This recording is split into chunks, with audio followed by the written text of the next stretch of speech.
Delays occur when no decision is made. That costs money, that costs time. Welcome back to the Making It with Myles podcast. We have another episode of The Shed where we discuss all things building, property, and real estate from the lens of a builder and building inspector. This podcast is here to educate, entertain, and help all homeowners and more or less soon to be homeowners. We also have another format on the podcast, which is called The Journey. We plan it every now and then. It's just a little episode about things to implement to sort of help oneself, which is a bit of a passion of mine.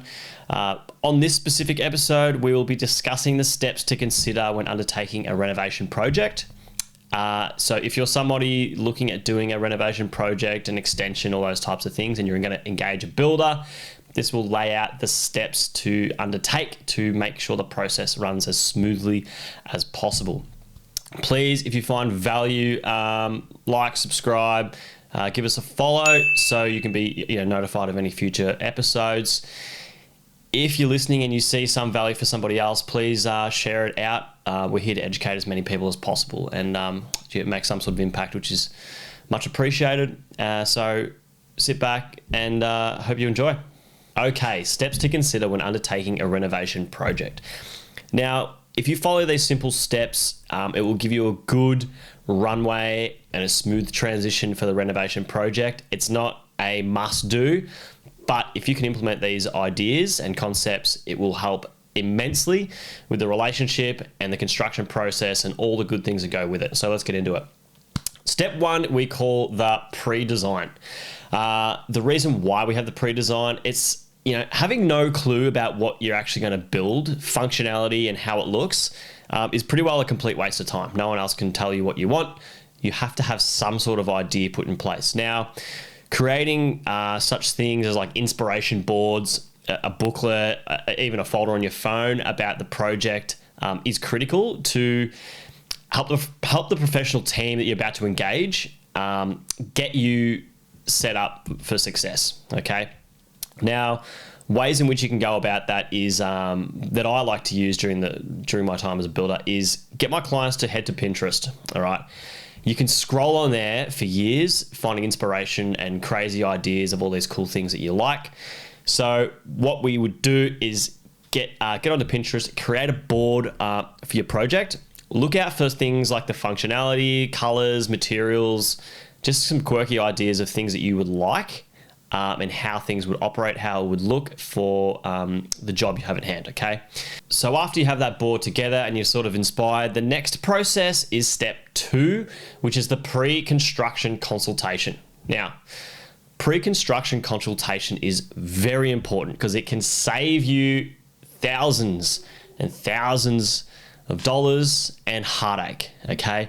Now, what this is, the reason why we put it in place, again, is you can be paying tens of thousands of dollars for construction drawings that you're going to get to only be absolutely shattered by the builder when it comes in over budget by $200,000, all right? Now, there seems to be different cost centers in place from designers to builders, okay? So we all like to work together, and some ideas sometimes are just very expensive, okay? The way to go about this is get in contact with a professional builder that would be interested in pricing the project, okay?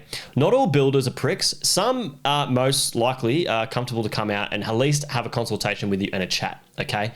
What they're going to want to do is understand who you are as a client and also understand the project itself.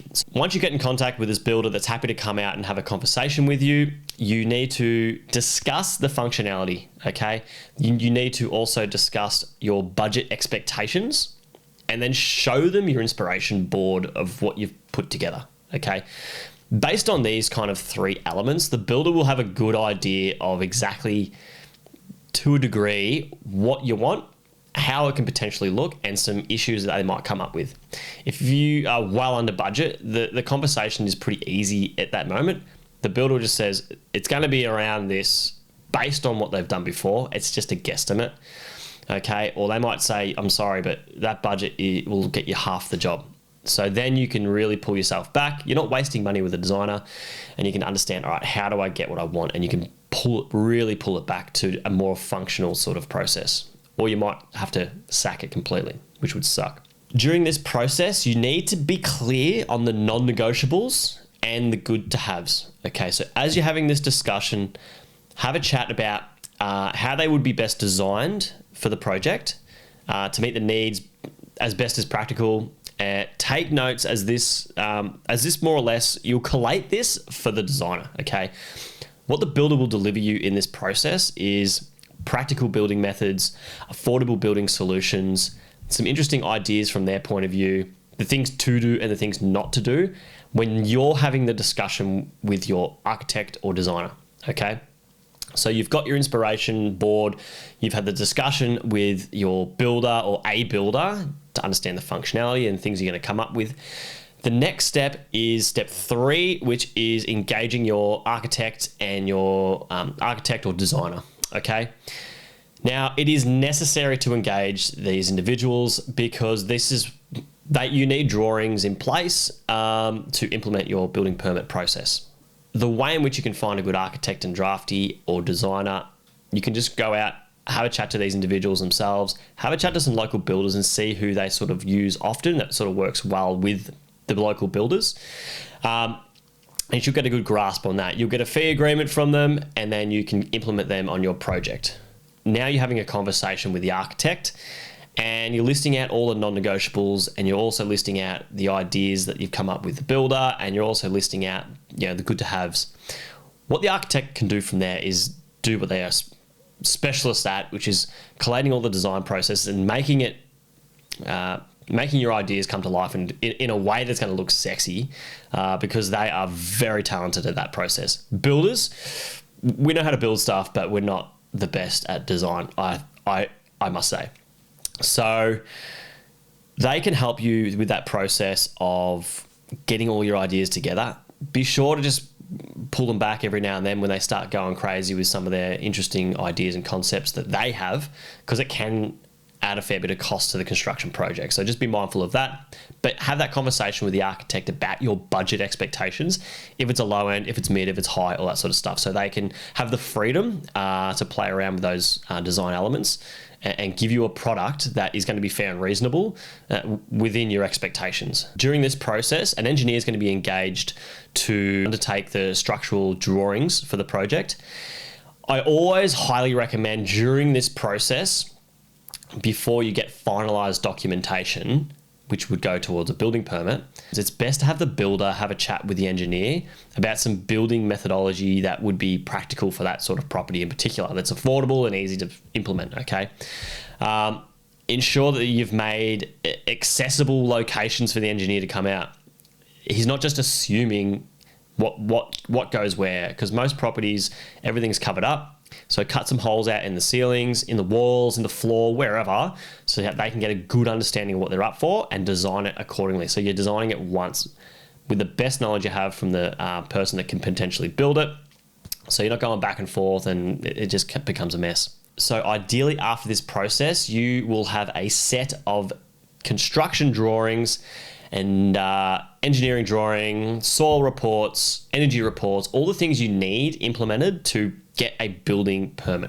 After all this is put in place, we're up to step 4, which is the specifications. It's important to have a very clear detail of the job so you don't get a variety of ridiculous prices for the construction project, okay? The normal set of drawings that you get for a building permit, which is the architecturals, the engineering, just all the basic elements. Even pricing off those construction drawings, you still don't have all the details that you need to get a very firm price on the project, okay? So if your architect isn't the one doing this process for you and you're not spending the big bucks on them, what you want to do is have a chat to them and at least get a list of fixtures and finishes that you will need to have answers for your builder when the construction process starts.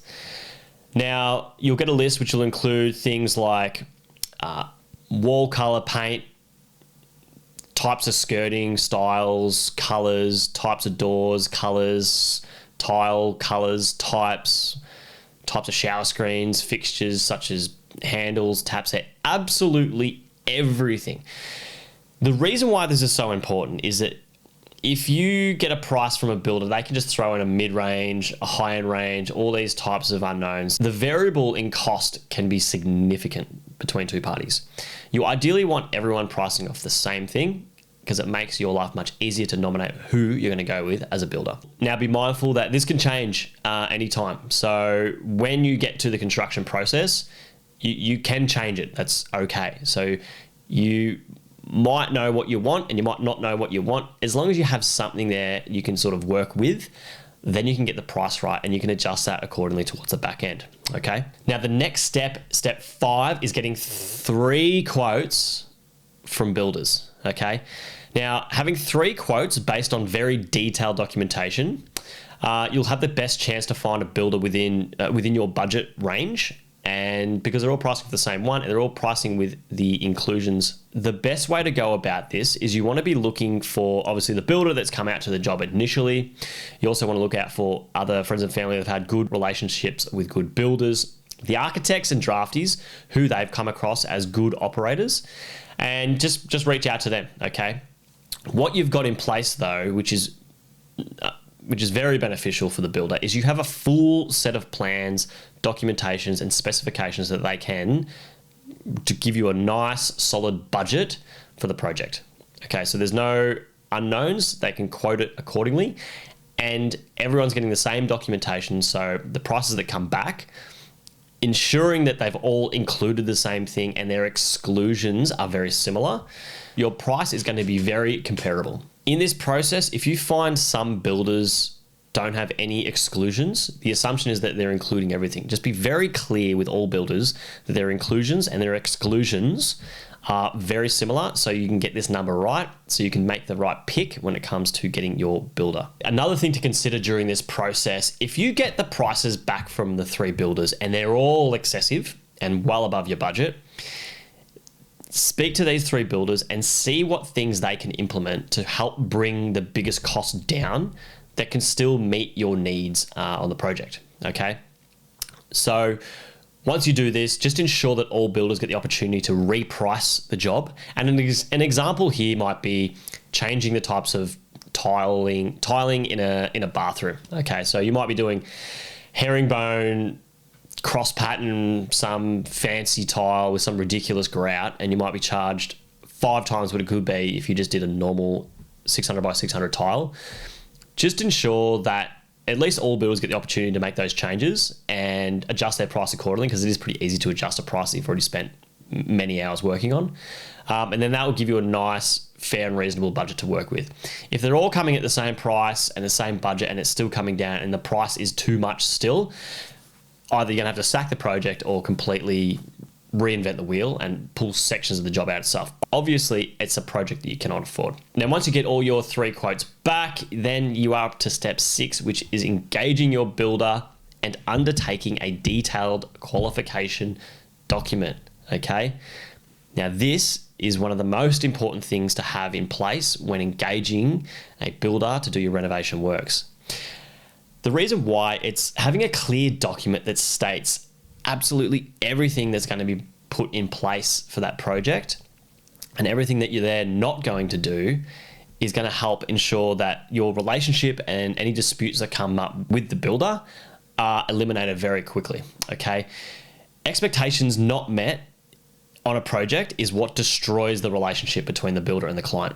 So having it on paper written down is critical.